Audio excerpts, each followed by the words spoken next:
Percaya itu kan hasil, ya kan? Iya. Ada proses yang sebelumnya. Ada proses.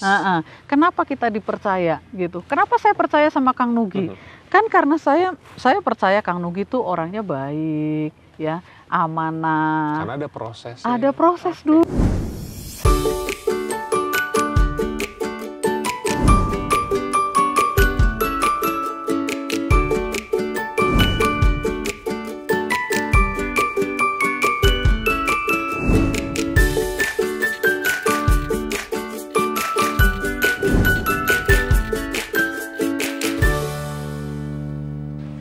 Assalamualaikum warahmatullahi wabarakatuh.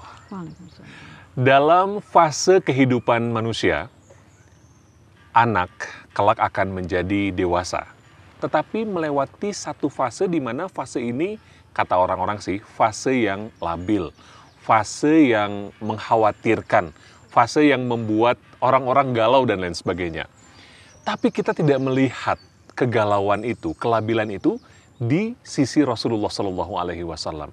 Rasulullah pun mengalami masa muda, tetapi Rasulullah dikenal sebagai pemuda yang terpercaya. Bagaimana kita bisa menghadirkan sosok pemuda itu untuk anak-anak kita tercinta? Bersama dengan penulis buku Muhammad Ismail, kita akan hadirkan satu perbincangan tentang bagaimana kita menghadirkan pemuda yang terpercaya sebagaimana Rasulullah SAW. Assalamualaikum, Bun. Waalaikumsalam warahmatullahi wabarakatuh, Kang Nugi. Saya jadi kepikiran tadi ketika opening bahwa sosoknya labil, pemuda itu khawatir ada terjadi sesuatu. Iya. Tapi Rasulullah kok nggak kayak gitu ya? Iya. Dan Rasulullah itu kadang-kadang saya mikir bisa jadi itu jangan-jangan propaganda sebetulnya, Kang Nugi. Sugesti yang dimasukkan ke anak-anak. Sugesti jadinya bahwa masa remaja, kalau di dalam Islam tidak ada istilah remaja ya itu sebetulnya. Istilahnya istilah pemuda. Karena begitu, orang jadi tersugesti bahwa masa remaja, masa anak-anak muda ini nanti jadi labil gitu dan sebagainya. Bahwa memang ada pergeseran struktur psikologis. Secara psikologis memang otak anak-anak juga memang berubah. Tetapi itu tidak menjadi alasan kemudian menjadi labil, ya, menjadi seenaknya saja gitu ya. Kan sedang mencari jati diri. Nah, itu kan hal yang sangat sering kita dengar. Kayak gitu. ini suara motor ini kayaknya banyak anak-anak naik motor. Anak-anak naik motor, kebut-kebutan gitu ya. Menjadi pemuda yang terpercaya. Kenapa dulu ada seorang pemuda yang begitu dicintai oleh orang lain, bahkan yang mendapatkan gelar Al-Amin. Masya Allah, kan? Al-Amin. Al-Amin kan, As-Sodiq Al-Amin. Al-Amin, pemuda, orang yang sangat dipercaya.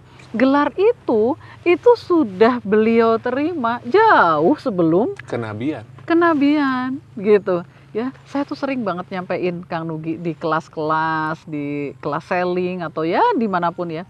There is nothing more than trust. Iya kan? Yes. Gitu. Segala sesuatu itu dasarnya kepercayaan. Dan kalau sudah percaya, maka dia akan kemana-mana. Kan? Mahal banget ya percaya. Mahal banget percaya. Makanya kita perlu belajar bagaimana Rasulullah SAW ketika muda. Ketika masa muda, beliau tuh sudah menjadi pebisnis yang sukses loh. Yes. Ya, gitu. Beliau sudah menjadi pebisnis yang sukses sampai orang-orang itu dulu tuh kepengen dagangannya itu dijual oleh Muhammad waktu itu gitu kan. Jadi luar biasa kan. Karena apa? Karena ketika Muhammad muda waktu itu mendagangkan barang-barang dagangan, itu selalu mendapatkan keuntungan yang besar gitu. Jadi semua orang tergoda. Ini gimana sih? Mereka tuh sampai istilahnya tuh berebutan deh kepengen barang dagangannya tuh dijual oleh Rasulullah SAW. Sampai kemudian Khadijah pun, ya kan, gitu. Khadijah pun tertarik gitu. Udahlah, cobalah dijual gitu. Sampai akhirnya beliau berdagang ke negeri Syam membawa barang dagangannya Khadijah, ditemani oleh Maisaroh. Maisaroh itu laki-laki loh ya. Ditemani oleh Maisaroh dan Maisaroh memberikan persaksian sepulang dari perdagangan itu bahwa pemuda ini nih luar biasa loh gitu. Kejujurannya, berdagang dengan sangat menyampaikan kekurangan dan kelebihan barang dagangan itu selalu beliau sampaikan. Jujurnya, terus sikap sopan santunnya gitu, lemah lembutnya itu disampaikan kepada Khadijah, sampai makanya kemudian beliau meminta Maisarah untuk iya kan gitu ya, maksudnya cocok nggak ya, mungkin begitu ya, gitu, mungkin begitu. Itu dulu Khadijah karena beliau janda ya dan wanita terhormat, itu banyak sebetulnya yang mau menikah dengan Khadijah, tetapi ternyata beliau juga ya begitu ya, Allah tuh ya memang mempertemukan yang baik dengan yang baik gitu. Kemudian mereka menikah, kemudian mereka memiliki putra dan putri gitu ya, dan putra dan putrinya Rasulullah kan semuanya yang laki-laki semua meninggal ya kan, semua meninggal. Qasim meninggal ketika kecil, Ibrahim meninggal ketika kecil, Zainab, Ruqayyah, Ummu Kulsum tumbuh dewasa ya, tetapi semuanya wafat sebelum Rasulullah wafat. Satu-satunya yang Fatimah, wafat ya? Setelah menyusul Rasulullah wafat adalah Fatimah. Jadi 4 putrinya ini hadir, ikut dibesarkan sampai melihat peristiwa kenabian gitu ya. Tapi memang luar biasa gitu. Usia 20 tahunan gitu, beliau sudah mengikuti Hifdul Fudul ya, satu perjanjian waktu itu setelah perang Fijar. Ya masih belasan tahun kan, berarti mungkin waktu ikut perang Fijar itu usianya berarti belum genap 20 gitu. Ya sudah ikut perang gitu. Anak kita, saya ngebayangin anakku sekarang udah 19 tahun gitu. Kadang tuh suka bercanda-bercanda juga Kang Nugi kalau di rumah dia lagi gimana gitu. Kak, tahu nggak Kak? Dulu Rasulullah seusia kamu tuh udah bantuin perang Fijar gitu. Walaupun beliau waktu itu membantu mengasah anak panah, tapi sudah sebegitu terlibat.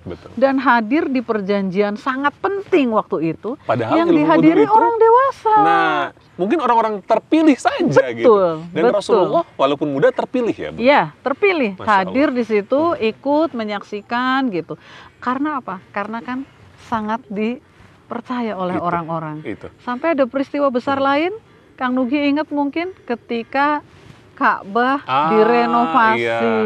Orang berebut untuk menyimpan batu Hajar Aswad ke sana. Siapakah yang berhak menyimpan batu Hajar Aswad ini di tempatnya? Kan rebutan tuh. Betul. Ada kabilah ini, semua merasa kamilah yang paling berhak. Sampai kemudian sudah selesai gitu. Kita selesaikan, siapa yang akan meletakkan Hajar Aswad?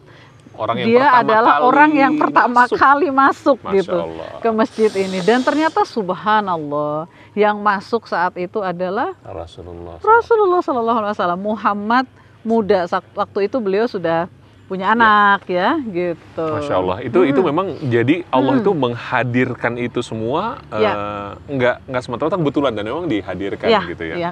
Dipercaya itu kan hasil, ya kan? Ada proses yang sebelumnya. Ada proses. Kenapa kita dipercaya gitu? Kenapa saya percaya sama Kang Nugi?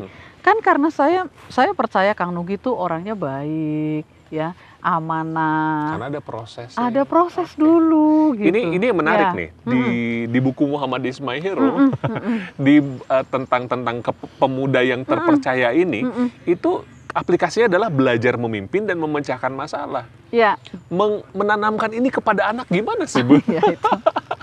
itu kita ngambil angle dari peristiwa masa muda beliau yang bagaimana beliau memang sangat piawai ketika memimpin, ya kan?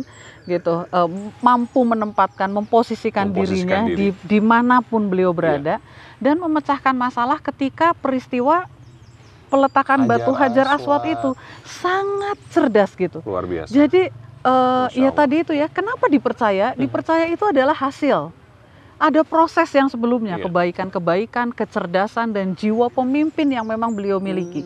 Ya, ketika beliau datang saat itu tidak, ya udah kabilah kamu aja yang meletakkan Hajar Aswad. Jika beliau melakukan itu, maka kabilah yang ini akan merasa bangga, kabilah yang lain akan merasa tidak istimewa kan gitu. Wah, saya nggak dianggap nih gitu. Tapi yang beliau lakukan adalah menggelar satu lembar kain gitu ya, disimpan di tengah, ya batu Hajar Aswad ini, Hajar Aswadnya disimpan di tengah, terus para pemimpin kabilah ini disuruh bawa kainnya, ya itu kan problem solver gitu. Beliau adalah problem solver, jadi luar biasa gitu. Makanya kenapa kalau di yang sini nih ada imbasnya adalah mengajarkan anak-anak tentang kebaikan, ya, belajar memimpin, belajar bertanggung jawab, dan belajar memecahkan masalah. Itu kan ada kisah yang kalau nggak salah mereka lagi dagangan ya, jual-jualan gitu, market day gitu, terus ada yang pisangnya busuk gitu, ini gimana nih solusinya, karena busuk itu nggak boleh dijual loh. Maksudnya ada barang dagangan yang busuk, ini kita harus sampaikan. Itu tuh ini sih Kang Nugi, mengajarkan kebaikan itu kebaikan ya. dan melatih kejujuran anak-anak tanpa mereka sadari, karena ini di dalam bentuk kisah. Luar kan? biasa, Masya Allah. Dan ternyata ada solusinya gitu. Untuk apa pisang-pisang yang busuk itu? Ada solusinya. Itu punya burung gitu, Masya dikasih Allah, makan dan sebagainya. Itu kan belajar untuk how to solve the problem. Gitu.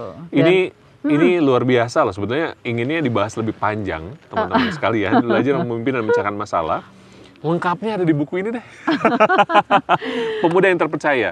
Satu hal yang luar biasa dalam yang digambarkan oleh Bunda Ari adalah bagaimana kita mengajarkan kebaikan sebagai basic agar mereka bisa dipercaya di masa yang akan datang. Dan kepercayaan adalah kunci dalam keberhasilan di masa depan. Dan yang paling penting Kang Nugi, kebaikan itu akan membuka pintu-pintu rahmatnya Allah untuk kita. Masya Allah, Masya Allah.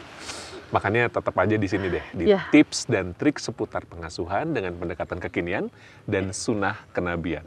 Parent Trick. Assalamualaikum warahmatullahi wabarakatuh. Waalaikumsalam warahmatullahi wabarakatuh.